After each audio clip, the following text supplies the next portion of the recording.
ओम नमः शिवाय। जय महाकाल। जैसा कि आपको पता है 10 मार्च के दिन, चूँकि रविवार आने वाला है 10 मार्च के दिन, उस दिन अमावस्या का दिन होगा। यदि आपकी कोई मनोकामना है जो लंबे समय से पूरी नहीं हो रही है, या आपके ऊपर कर्ज की समस्या बहुत ही ज़्यादा हो गई है, आप कमाते 100 रुपये हैं और आपके ऊपर 200 रुपये कर्ज चढ़ जाता है, तो आपको 2 चावल के दाने और 2 लौंग से छोटा सा उपाय करना होगा। और इस उपाय को करने के बाद आपकी जो भी मनोकामना होगी वह मनोकामना पूरी होगी। और यदि आपके ऊपर कर्ज की समस्या है तो कर्ज से मुक्ति मिल जाएगी। यह जो उपाय है पूज्य गुरुजी ने अपनी कथा के दौरान बताया था। तो इसके लिए आपको 2 लौंग की आवश्यकता होगी। आप इस प्रकार की लौंग लेंगे जिसमें फूल होगा, बिना फूल की लौंग नहीं लेना, यह बात याद रखिएगा। आपको इस प्रकार जिसमें लौंग में फूल होगा वह लौंग लेना है, वह भी 2 लौंग आपको लेना है।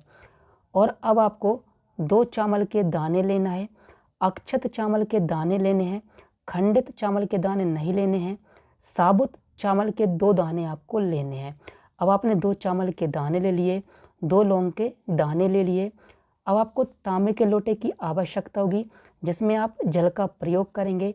और आपने जो 2 चावल के दाने लिए थे उन 2 चावल के दानों को आप इस तांबे के जल में, तांबे के लोटे में डाल देंगे।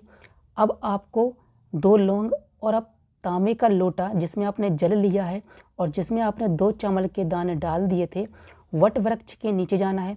वट वृक्ष जिसे बरगद का पेड़ भी कहा जाता है। आपको अपनी कामना कहते हुए, आपकी जो भी कामना हो, चाहे वो जॉब के लिए कामना हो, चाहे बीमारी को दूर करने के लिए कामना हो, धन संपदा के लिए कामना हो, या कर्ज मुक्ति के लिए कामना हो, ऐसी कामना कहते हुए वट वृक्ष के नीचे आपको 2 लौंग समर्पित कर देना है। जब आप लौंग समर्पित करेंगे तब आप वटकेश्वर महादेव का नाम लेते हुए, फिर से सुनिए, वटकेश्वर महादेव का नाम लेते हुए 2 लौंग को समर्पित कर देंगे। अब आपके पास तांबे का एक लोटा होगा जिसमें आपने 2 चावल के दाने समर्पित किए थे।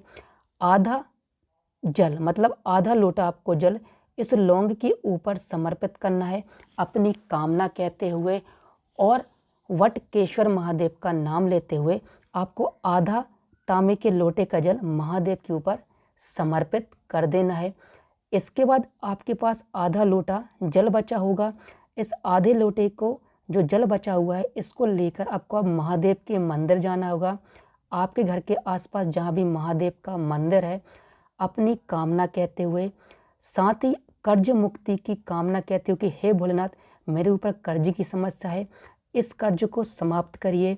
मेरी यह मनोकामना है, चाहे वो मनोकामना धन के लिए हो, संपदा के लिए हो, बीमारी को दूर करने के लिए हो, या फिर किसी प्रॉपर्टी को खरीदने की मनोकामना हो।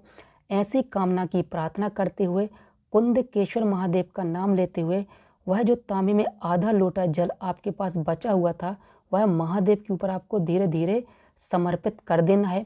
जब आप जल समर्पित करेंगे आपका मुख उत्तर दिशा की ओर होना चाहिए। जब आप यह उपाय करेंगे आप देखेंगे आपकी जो भी मनोकामना थी वह मनोकामना पूरी होगी और आपके जीवन से कर्ज की समस्या समाप्त हो जाएगी। यह जो उपाय है पूज्य गुरु जी ने अपनी कथा के दौरान बताया था। ओम नमः शिवाय। जय महाकाल। श्री शिवाय नमस्तुभ्यम।